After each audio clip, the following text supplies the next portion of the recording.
چلا کر ماں یا باپ سے بات کرنے والے کی زندگی کی ساری نیکی ہلکی ہو جائے گی۔ آپ مجھے بتائیں میرے پیارے آقا صلی اللہ علیہ وآلہ وسلم کے دیوانوں جو ماں باپ کو اہمیت ہی نہیں دیتے، آج کل کے نوجوان لڑکے اور لڑکیاں اللہ اکبر 2-2 گھنٹہ موبائل پر اپنے ناجائز تعلقات کے حوالے سے باتیں کرتے ہیں۔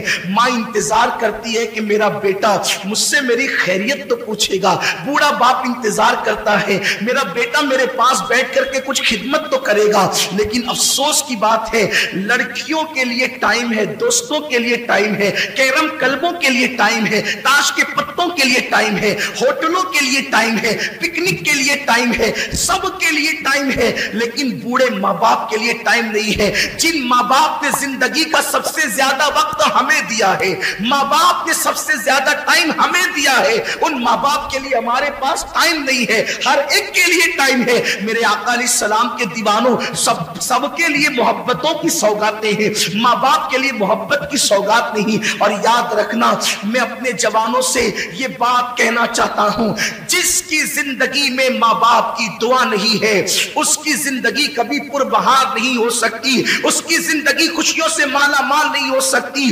آج انسان سب کی دعا لینا چاہتا ہے، ماں باپ کی دعا نہیں لینا چاہتا، مگر یاد رکھیں آپ کے لیے کوئی بھی بڑے سے بڑا پیر، بڑے سے بڑا عالم، بڑے سے بڑا مفتی، بڑے سے بڑا خطیب، بڑے سے بڑا ادیب اگر آپ کے لیے دعا کر دے، اللہ چاہے تو دعا قبول کرے، اللہ چاہے تو رد کر دے۔ وہ قادر و قیوم بے نیاز ہے، وہ چاہے جس کی دعا رد کر سکتا ہے، اس کے لیے اس کو کوئی پوچھ نہیں سکتا، اس پہ کوئی فرض واجب نہیں ہے۔ وہ کرم، وہ قبول کرے تو کرم ہے، رد کر دے تو اس کا عدل ہے۔ اللہ چاہے جس کی دعا رد کر دے، لیکن سنو سب کی دعا رد ہو سکتی ہے، کسی کی دعا کی قبولیت کی گارنٹی نہیں ہے سوائے ایک دعا کے۔ میرے کریم آقا فرماتے ہیں کہ جب ماں باپ اپنی اولاد کے لیے دعا کرتے ہیں تو اللہ ان کی دعا رد نہیں کرتا بلکہ قبول کر لیتا ہے۔ حضور فرماتے ہیں دعا والدی لے ولدی کا دعائی لکم، تمہارے باپ کی دعا تمہارے حق میں ایسی ہے جیسے نبی کی دعا امتی کے لیے ہوا کرتی ہے۔ جب کوئی ماں اپنی اولاد کے لیے دعا کرتی ہے تو اللہ کا عرش جنبش کرنے لگتا ہے۔ اللہ فرماتا ہے اے عرش رک جا، عرش کہتا ہے کیسے رکوں؟ آج ایک ماں اپنی اولاد کے لیے دعا کر رہی ہے، جب تک تو اس کی دعا قبول نہ کرے گا میں ہلنا بند نہیں کروں گا۔ قدرت کی طرف سے جواب آتا ہے تو نے ہلنا بعد میں شروع کیا، ہم نے تو اس سے پہلے اس کی دعا کو قبول فرما لی۔ آج ہم یہ سمجھتے ہیں ہم 5 وقت کے نمازی ہے، نیک ہو گئے بہت، ماں نماز نہیں پڑھتی اس کی دعا میں کیا اثر ہو گیا؟ ماں اگر نماز نہیں پڑھتی تو بھی اس کی دعا کی قبولیت ہے، کیونکہ ماں کا مرتبہ نمازی ہونے کی وجہ سے نہیں ہے، ماں کا مرتبہ نیک ہونے کی وجہ سے نہیں ہے، بلکہ ماں کا مرتبہ ماں ہونے کی وجہ سے ہے۔ ایک صحابیہ بارگاہ رسالت میں آ کے کہتی آقا میری ماں شراب پیتی ہے۔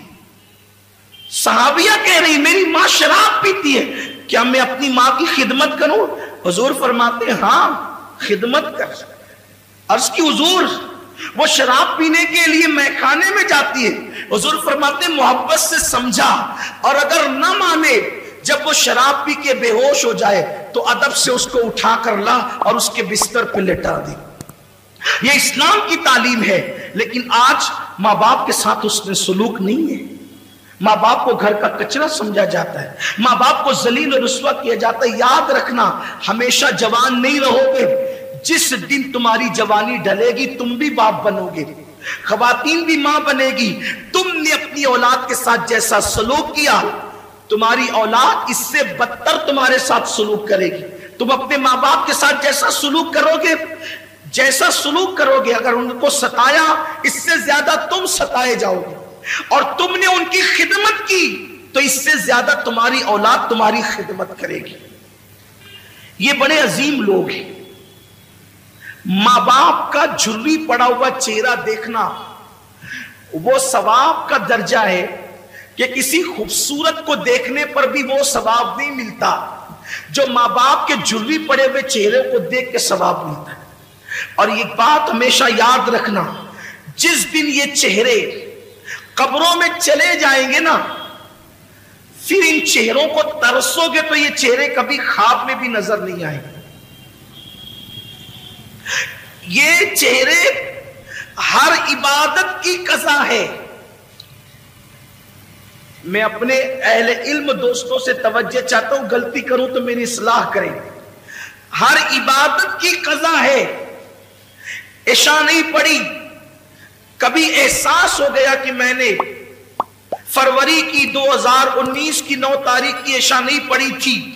زندگی میں جس دن احساس ہو جائے اس دن پڑھو، اس کی قضا ہے. 10 تاریخ کی فجر نہیں پڑھی تھی، جس دن احساس ہو جائے پڑھ لیا، زندگی بھر میں اس کی قضا ہے. ہر عبادت کی قضا ہے. ماں باپ کا چہرہ دیکھنا وہ عبادت ہے، اس کی کبھی قضا نہیں ہو سکتی، اس کی کبھی قضا نہیں ہو سکتی. اور زندگی میں جس دن ماں باپ نہیں ہوں گے اس دن آپ کو اپنے ماں باپ یاد آئیں گے. ارے میں کیا اور آپ کیا، اپنی کیا اوقات اور اپنی کیا حیثیت ہے. اللہ کے رسول صلی اللہ علیہ وسلم کو خود زندگی میں کئی مرتبہ اپنے ماں باپ یاد آئے. اگر ہر موقع کا ذکر کروں تو ایک طویل وقت چاہیے، لیکن تو میں عرض کر رہا تھا کہ کئی بار حضور کو والدین یاد آئے، لیکن ایک مقام پر حضور ایک موقع صرف عرض کر رہا ہوں، ایک موقع صرف عرض کر رہا ہوں کہ حضور علیہ الصلوۃ والتسلیم کو جب ماں باپ کی یاد آتی تھی تو حضور کی آنکھوں میں آنسو آ جاتے. حضور کو ظاہر سی بات ہے، جو رحمت للعالمین ہو، جو سب سے پیار کرتے ہوں، وہ اپنے ماں باپ سے کتنا پیار کرتے ہوں. اور حضور کے ماں باپ جیسے ماں باپ ہونے کی حیثیت سے کسی کے نہیں ہے. اگر بات حضور کے والدین کی آئی ہے تو مجھے حضور کی امی جان کی یاد آ گئی. حضور کی امی جان سیدہ آمینہ جب لوگ دور جہالت میں جیتے تھے تو اس وقت حضور کی امی کے پاس اتنا علم تھا کہ حضور کی امی شاعری کرتی تھی. شاعرہ تھی حضور کی امی جان، ان کی شاعری کتابوں کے اندر موجود ہے. بہت بڑی دانشور تھی حضور کی امی جان سیدہ آمنہ خاتون سلام اللہ علیہا. بلکہ حضور کی امی کی یاد آئی ہے تو میں 2 باتیں عرض کرنا چاہتا ہوں. ایک بات کہنا چاہتا تھا لیکن ایک بات اور یاد آئی. حضور علیہ السلام کی عمر جب 6 سال کی ہوئی تو اس وقت حضور کی امی کا وصال ہو گیا، حضور کی والدہ کا وصال ہو گیا. وصال کا سبب یہ چیز بنی کہ حضور کی عمر 6 سال کی تھی. حضور کی امی جان نے کہا میرے شہزادے محمد تم نے اپنے والد کی زیارت نہیں کی ہے، ایک کام کرو کہ تمہارے والد کی قبر یثرب میں ہے، یعنی موجودہ مدینہ منورہ. اس وقت وہ مدینہ نہیں بنا تھا، یثرب اس کہلاتا. یثرب میں ہے تمہارے ابا کی قبر. چلو تم نے باپ کا چہرہ تو نہیں دیکھا، تم کو والد کے مزار کی زیارت کرا کر کے لاتی ہوں. حضور علیہ السلام 6 سال کی عمر میں پہلا سفر کرتے ہیں. حضور کا یہ پہلا سفر ہے 6 سال کی عمر میں. اور 6 سال کی عمر میں پہلا سفر حج کے لیے نہیں ہے، تجارت کے لیے نہیں ہے، نماز کے لیے نہیں ہے، بلکہ مزار کی زیارت کے لیے.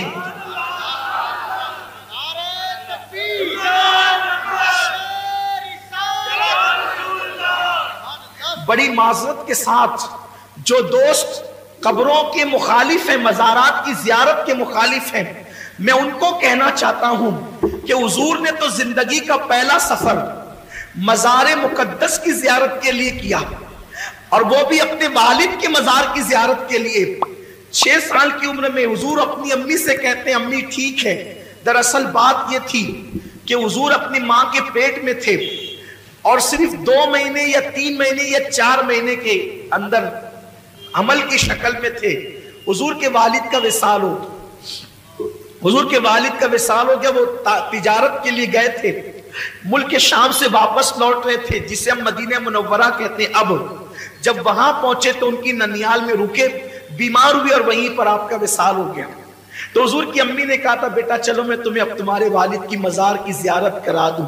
جناب عبد المطلب سے اجازت لی اور اجازت لے کر کے 3 نفری قافلہ حضرت سیدہ آمنہ اور ان کی کنیز ام ایمن اور حضور علیہ السلام، یہ تینوں چل پڑے مدینہ شریف کی طرف. اب میں اس کو یثرب نہیں کہوں گا کیونکہ ہمارے یہاں یثرب کہنا بے ادبی ہے، لیکن اب آپ سمجھ لیں کہ وہ یثرب پرانا نام ہے اور ابھی وہ مدینہ نہیں بنا تھا، لیکن پھر بھی میں مدینہ منورہ کہوں گا. تو سرکار چلے. 1 مہینے تک حضور نے اپنی امی کے ساتھ وہاں قیام کیا بچپنے میں 6 سال کی عمر میں، اور قبر والد کی قبر پہ جاتے امی کے ساتھ. جب رخصتی کا وقت آیا کہ اب جانا ہے مکہ المکرمہ، تو حضور کی امی کبھی اپنے شوہر کی قبر کو دیکھتی ہے اور کبھی حضور کے چہرے کو دیکھتی ہے. اور شوہر کا صدمہ، حضور کی امی جان کی عمر ابھی 18-19 سال ہی تھی کہ وہ بیوہ ہو گئی. 18-19 سال کی عمر میں بیوگی آخر کیا چیز ہوتی ہے؟ سوچے نا ذرا. اگر کوئی عورت 19 سال کی عمر میں یتیم ہو جائے تو اس کو اتنا صدمہ نہیں ہوتا جتنا اس کو بیوہ ہونے کا صدمہ ہو. حضور کی امی بیوہ ہوئی ہے اتنی چھوٹی سی عمر میں، اور حضور کے والد کا وصال اتنی چھوٹی عمر میں ہوا ہے کہ ان کو ابھی داڑھی کے بال بھی نہیں نکلے تھے، بال نکلنا شروع ہوئے تھے اور ان کا وصال ہو گیا. یعنی زندگی کی مکمل بہاریں بھی نہیں دیکھی ہے اور وصال ہو گیا. تو کبھی شوہر کی قبر دیکھتی، کبھی بیٹے کا معصوم سا چہرہ دیکھتی. اور 6 سال کی عمر میں میرے نبی کتنے خوبصورت لگتے ہو گئے. جس کے گالوں کی قسم قرآن یاد کرے والضحیٰ کہہ کر، جس کے زلفوں کی قسم یاد کرے قرآن واللیل کہہ کر، جس کی ماں کو قرآن گویا کے مطلع الفجر حق کہے.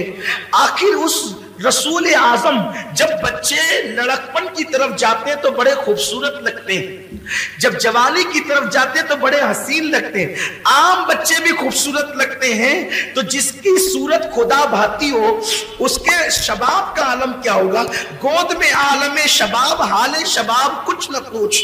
تو کبھی بیٹے کا چہرہ دیکھتی ہے، کبھی شوہر کی قبر دیکھتی اور اشعار پڑھتی ہے شوہر کی یاد میں، اور بیٹے کا ہاتھ پکڑ کر کے پھر آخری بار قبر دیکھ کر کے نکلتی ہے.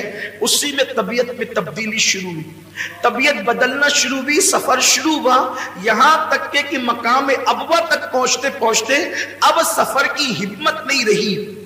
تو ام ایمن سے کہتی ہے، ام ایمن اب میں یہاں سے آگے جانے کی میرے اندر طاقت نہیں ہے. تو ام ایمن کے سہارے اپنی سواری سے نیچے اترتی ہیں، اور نیچے اترنے کے بعد ایک چھوٹا سا ٹیلا تھا جو اب بھی ہے، اس پر چڑھتی ہیں. اس وقت سفر میں تکیہ بھی نہیں تھا، تو حضور نے اپنے ننھے ہاتھوں سے پتھر تلاش کیا اور اپنی ماں کے سرہانے چھوٹا سا پتھر رکھا اور چٹائی پہ ماں کو لٹا دیا. حضور کی امی جان لیٹی ہوئی ہے اور سینے کے پاس اللہ کے رسول، 6 سال کے اللہ کے رسول جلوگر ہیں. کبھی حضور کی امی حضور کا چہرہ دیکھتی ہے اور کبھی ام ایمن کو دیکھتی ہے اور روتی ہے. حضور ماں کو روتا دیکھ کر روتے ہیں اور حضور امی سے پوچھتے ہیں، ماں تم کیوں رو رہی ہو؟ میں جب بھی اپنی ماں کو ماں کہتا ہوں تو صرف اس نیت سے کہتا ہوں کہ میرے نبی نے آمنہ کو ماں کہہ کے پکارا ہے، بس اس یادگار کو زندہ کرنا ہے، اسی لیے ہم اپنی ماں کو ماں کہتے ہیں. بس ماں کو ماں کہنے کی وجہ یہ ہے کہ میرے ماں